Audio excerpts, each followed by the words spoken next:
Hello, and welcome to the first of the Pyramidial Patterns in Ancient Architecture lectures.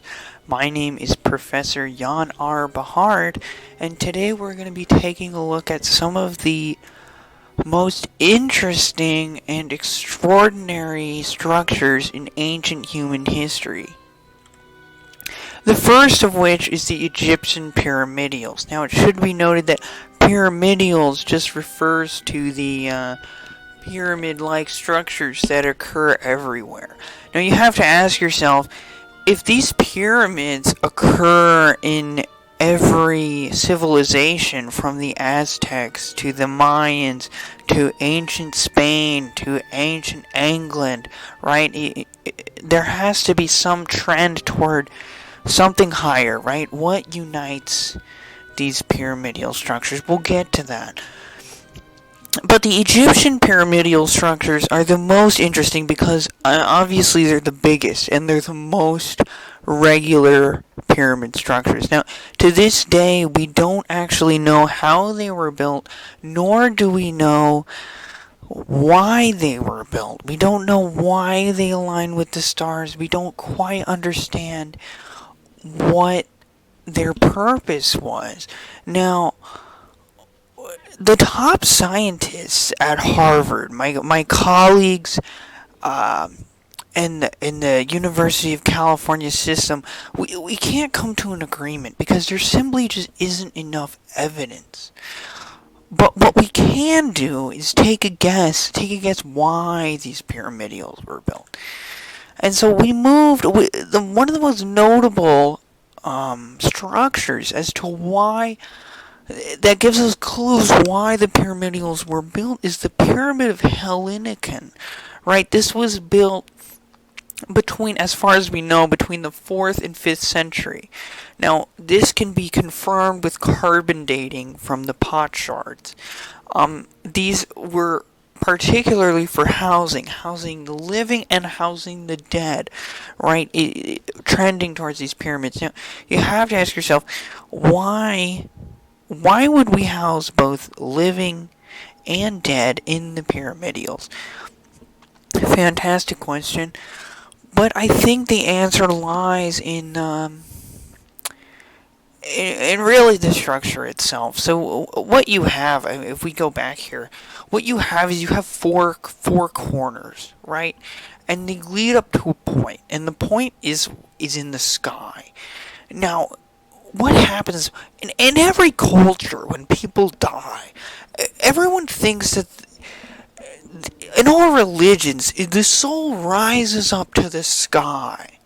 Now, if you look closely at these pyramidal structures, the tips, they aren't sharp tips. They're flat on the top, right? They're flat. Why? The souls are rising up to the sky. The souls are rising up to the sky, and the tops are flat. Now, this is notable also in this example here. The top is flat. Now, you have to ask yourself why. We're coming to why. Now, what the most interesting phenomenon, those very recently discovered, is the Aurora Borealis and Pyramidials. Now, the Aurora Borealis occurs when solar energy actually reacts with the atmosphere, and it creates this extravagant, wonderful. I know I've been to the Arctic, and it is way more wonderful than these pictures. So trust me, this is you should go and check it out. But you have to wonder, why did the ancient people describe the Aurora Borealis as a pathway? Right? It's not just, if you look at the patterns of light coming from the sun, it would be a spectacle, right? You would see all sorts of spots. There are all sorts of spots in the sun, but lines occur. These are lines. These aren't just spots. These aren't random. They're lines. Lines going where? To and from where? Now, one can only guess it's just sort of guidance, right? These are connecting the pyramidials of different civilizations. And it has been recorded that the positions of Mayan pyramids and the positions of pyramids found in the Africas actually are aligned with the aurora borealis in the Arctic. Why this is, I can't say exactly for myself, but we can guess that it has to do something with alienic life forms, right? What are they trying to guide us to? Why are these paths always changing? Why are they always so similar day to day, right? So you have to ask, where is it coming from? Are they trying to lead us to something? Are they trying to show us something? Are they trying to lead us away from something? Could it be an illusion?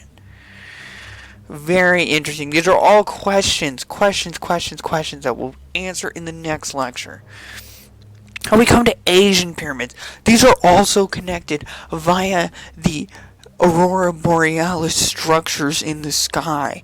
So you have to ask yourself, why? How are they different? Now, if you look before on our other pyramids, we had flat tops. Very noticeable flat tops.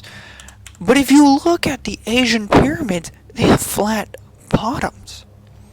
Right? These bottoms rise up. Very, very confusing. Now, it could be, right? Many people have theorized this. This is not an original idea for me. That these pyramids are for interdimensional travel. Because you have these flat bottoms. You have these flat bottoms here, which are for the living, right? The Sudanese pyramids, most notably, for housing people and housing the dead. So, the people are at the bottom. The souls rise to the top. So why is the bottom flat? It's for people. These are all for living. These are living quarters. These aren't just there for no reason. Everything has a reason. And these are living quarters. And they rise to the top. And at the top is also flat because this is for living quarters. Living quarters are for the soul. And so here you can travel between the dimensions. You can travel between the dimensions. And so, unfortunately, this is a small typo, as I was in a rush to get this done. But the next section is undeniable proof that these pyramidials have influenced the human race. So, what we have asked in these previous sections is why, right? We see the flat tops, that Egypt was all about communicating with the dead, right? They placed a lot of importance on their ancestors. Asia is more about communicating with the living, right? You see their rock gardens, you see their respect for spirits and animals is all about living. Now, when you look at the interdimensional travel through the aurora borealis, you come to the undeniable proof from God. In Leviticus 19:33 and 34, when an alien lives with you in your land, do not mistreat him. The stranger who lives as a foreigner with you shall be to you as the native born among you, and you shall love him as yourself, for you lived as foreigners in the land of Egypt. I am Yahweh your God.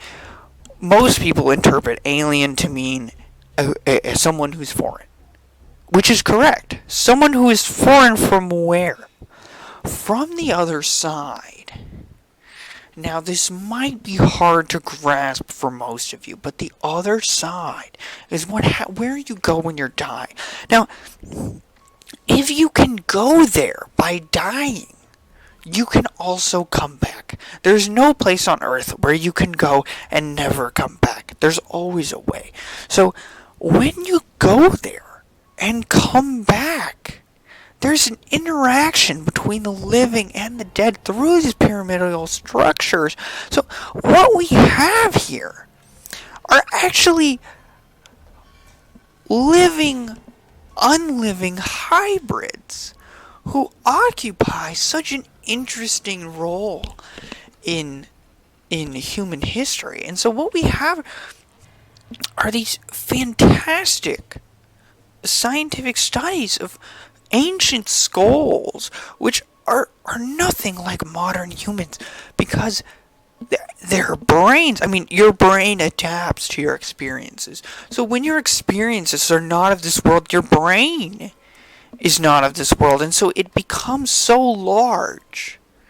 It becomes so large, and it comes out of the skull, and we even come to see crystal skulls, which were discovered, I believe, in Mexico, which is absolutely extravagant, absolutely just a wow. Just this is just proof. This is just proof that there is something out there, and there is someone out there. So the other side is there, and I believe this is the end of the lecture. Yes, I would like for you to like, subscribe, and also comment on the video, so that way we can achieve more interaction. This is the whole thing, and what I would like for you to finally take away from this is just that pyramidal structures really are the connection between the living and the unliving. So, thank you for coming to my lecture. I am Professor Jan R. Bha'ard, and hopefully I'll see you next time.